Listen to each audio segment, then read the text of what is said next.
You're listening to the American edition of The Voice of Russia. I'm Rick Young in Washington. On the line from New York City, we have with us Caleb Maupin. He's a youth organizer of the International Action Center. And we're talking about the Hands Off Syria protest movement. Caleb, thanks for joining us. Glad to be here. Obviously, there are not a lot of Americans, and recent polls have shown only about 25 to 30% of Americans approve of a U.S. Military strike against Syria. You're with the Hands Off Syria protest movement. What do you want actually not to be done in this case? Well, the U.S. absolutely does not need further intervention in Syria. The talk of cruise missile strikes, that is outrageous. Every missile that would hit Syria could cost over $1 million. And we have teachers being laid off, schools being closed down, hospitals closing down all over this country. The basic infrastructure, water purification, bridges. This country is in an economic situation that is disastrous. And to talk of a new war right now is just outrageous. And in addition to the fact that there should be no missile strikes, the U.S. needs to cease funding for these Syrian rebel forces. You know, the U.S. is very openly funding and supporting these Syrian rebel forces, which have committed all kinds of horrendous crimes against humanity. If you look at what these Syrian rebels are doing on the ground in Syria, they're murdering people, they're committing acts of terrorism that are just outrageous, and the U.S. needs to stop supporting these rebels. The U.S. needs to take its hands off Syria. The U.S. needs to stop intervening in Syria and start instead spending the money on taking care of people here. We need jobs, we need schools, we need education.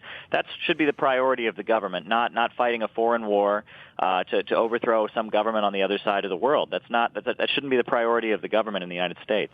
What about the issue of chemical weapons being used? There are those who say, obviously from the government side, that the Syrian government did not use chemical weapons. No proof of that. The Russian foreign minister has said the same thing. But the U.S. is saying there is proof that Bashar al-Assad did use chemical weapons against his own people. Video evidence shows these people, including children, with signs of some kind of toxic nerve gas. Why shouldn't the U.S. get involved at least in a limited way to prevent this civil war from spreading? Well, first of all, if you want to talk about chemical weapons, I can tell you a government that openly and proudly uses chemical weapons. It's in the Middle East, and it's called the Israeli government. The Israeli government uses white phosphorus, a chemical weapon, and they use it all the time against Palestinians. And every day we give $80 million. $80 million of our tax dollars goes to support the Israeli government every single day. But as far as this allegation, if we have to learn anything from history, it's that we cannot trust the government, especially when they're trying to push us into a war. How many times, before the U.S. intervention in the Gulf, there was all this talk of babies being thrown from incubators in Kuwait, and it was just all over CNN and all over the news trying to get people to believe that the U.S. had to intervene because Saddam Hussein was throwing babies from incubators. Well, that was totally proved to be false. The whole thing was false. The woman who was being interviewed was actually someone connected with the Kuwaiti monarchy, and the whole thing was just a lie to push people towards war. I mean, the same thing happened with Libya. There was all this talk of if the U.S. didn't go into Benghazi, all these awful things have happened, and now, retractions have come out, and it's come out that a lot of what the U.S. was saying in order to push for intervention in Libya was false. I mean, you can go back to the Spanish-American War. A century ago, they were talking about Remember the Maine, and Spain had allegedly sunk this ship. Well, it turned out that was false. It was just propaganda. And, up to World War I, the Zimmerman telegram, there's always lies in order to push people to war, especially what we're hearing now. And so much, the story about the chemical weapons is being largely dissected. The fact that the Daily Mail, one of the most prominent British newspapers, actually ran a story several months ago saying that the Syrian rebels were planning to carry out a chemical attack and blame it on the Assad government. I mean, that just kind of shows that they've been planning this for a long time.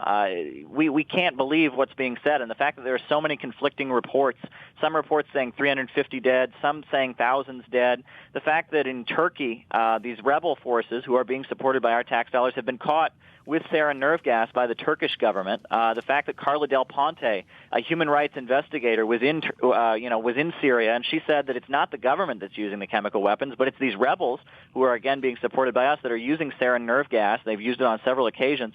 This whole story should really make us want to question what's going on. We can't trust the war makers right now. We need money for jobs and schools and health care, not another war against the Syrian people. Is it telling that only France is on the side of the U.S.? Well, the fact that the United Kingdom, which usually backs up the United States in almost every circumstance, the fact that they are not comfortable should be very shocking. And I mean, the United Nations was created in order to prevent international aggression. And if the UN Security Council is saying that the U.S. has no right to intervene, what are they doing? The U.S. condemns governments around the world for violating international law, but yet they're talking about attacking a country. I mean, that's a clear violation of international law, international aggression. So, I mean, the fact that they would violate all this international law just to carry out what they call a humanitarian mission is very, very frightening. When you look at the situation, and there are certainly critics on both sides of the Atlantic that say that the U.S. siding with the Syrian National Front, it has so many different groups in it, including al-Qaeda. What risk do you think that the United States runs of quite frankly, supporting al-Qaeda by using missile strikes that President Obama wants? Well, I mean, look at Libya. A lot of the forces that the U.S. was supporting in Libya turned around and attacked the United States. And, I mean, where did al-Qaeda come from? I mean, most of the al-Qaeda forces were actually forces that were supported by the United States in the 1980s in Afghanistan in their attempt to overturn a popular democratic revolution in Afghanistan in the 1980s. There was the support for the Mujahideen.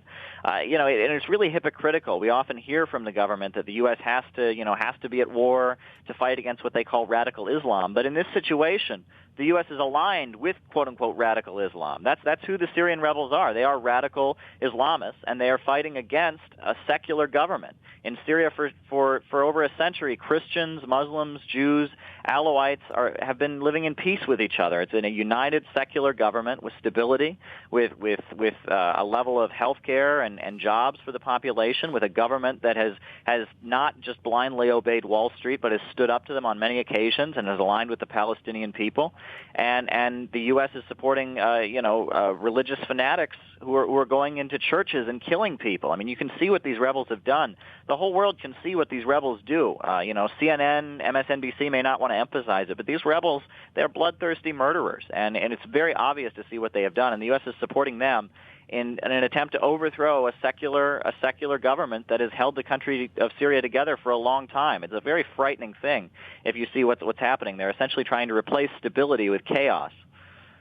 Well, when you take a look at the situation, not just from the American point of view or the Russian point of view, but from the fact that Syria is in a civil war, Israel is right on the border of Syria. You've got Lebanon and Turkey there.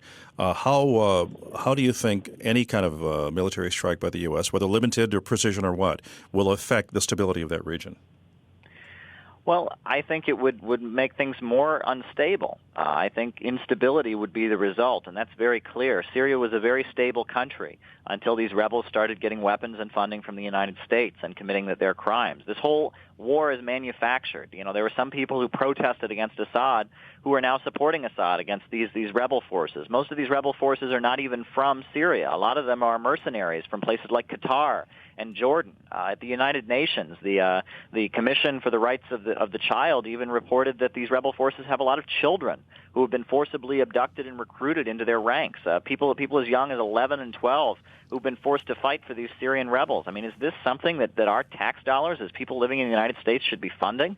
I mean, it's just a moral outrage. Anyone who has any sense of morality should just stand against the U.S. support for these rebels. I mean, it is just horrendous. And people want to talk about Assad did this or that, but in the United States, we're not responsible for what the Syrian government does. We're responsible for what our own government does.